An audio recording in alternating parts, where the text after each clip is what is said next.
Welcome back to Media Week. Well, Network 10 CEO Hamish McLennan has been on the front foot early this week, defending the ratings of his new morning lineup, saying they need time to take on their established rivals.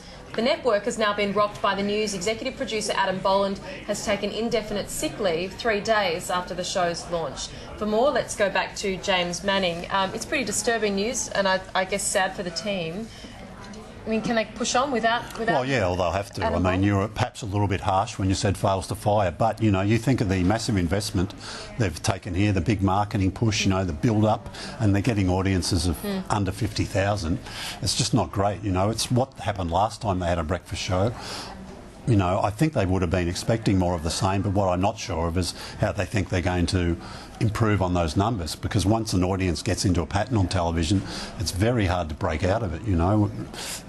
You know, when you look at the show, and it's not a bad product they're putting up, but gee whiz, just as you know, once audiences are set in their ways, it's really hard to get them to change that habit, especially I think in a breakfast situation. Yeah, when I say fail to fire, I suppose it's against the Fail expectations. to fire in the You know, numbers, it's yeah. such a big leader. What are the numbers? I mean, we've only got 3 days worth. Yeah, well, 3 days so far. It's averaging under 50,000. You know. Okay, so that's the average. Yeah. So what's the key? opposition are doing over 300,000 each. You know.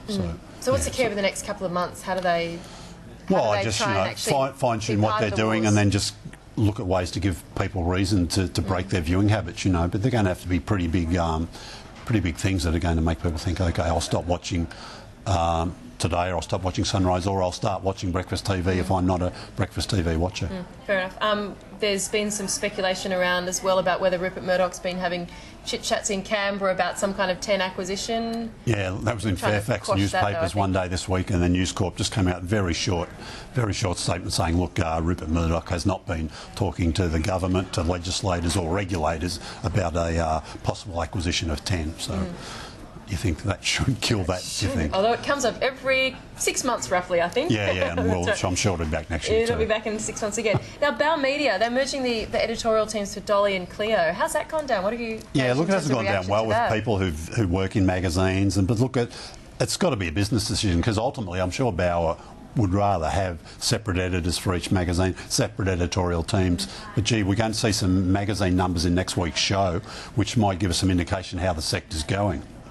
So I'll have more on this next week, but I think it's about survival. Bauer have already had to close down a few titles. They're a new owner of all these magazines. They certainly don't want to close them all. They want to make them work. So I think that's just the bottom line here. Let's go to the TV ratings, James. You can walk us through some of the highlights. This is week 44 free-to-air, just to kick off. X Factor. Yeah, look, on the pages much no, after this, that's on next year now. Look, it's been a great performer for 7. That's the end of it. They've got the top 5, and they've sprinkled through the bottom half of that top 10 as well.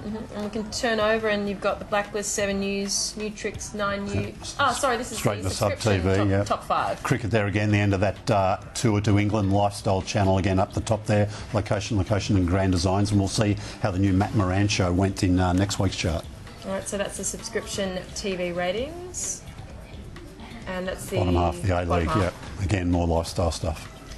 We should, just while we're talking about subscription television, Foxtel announcing the summer schedule highlights. Sure, yeah. Look, some great new HBO shows. A program called True Detectives, which sounds pretty good. A Swedish drama. Not sure the pronunciation of this one. I think Don't try it. Yeah, I won't. It's a murder mystery, I think. Coast, Neil Oliver, the Australian edition of that, where he travels around the Australian coastline, should be fascinating. Kerry-Ann Cannelly turning up to host a true crime show called Behind Mansion Walls. Just a couple of things there on offer. And the other interesting thing that's popped up is this new doco that's been funded by Westpac, Air Rescue, which is on 7. Yeah, look, it's a... I talked to Bob before about ad-funded TV shows. They usually go to the digital channels or the multi-channels, or they're in the off-season. This one's it's Westpac at 7. It's the media agency who've all got together. Time. Yeah, absolutely. 8 o'clock on a Monday night. Survey's still on. Figures weren't too bad this week, so it was up against one of the final episodes of Big Brother. So, but I'm sure all 3 parties will be happy with the performance. Fantastic. Great to have you on board yet again, James Manning. Thank you very much. Editor and publisher of Media Week, of course. That's all we've got time for this week on Media Week from the team here. Thank you so much for your company.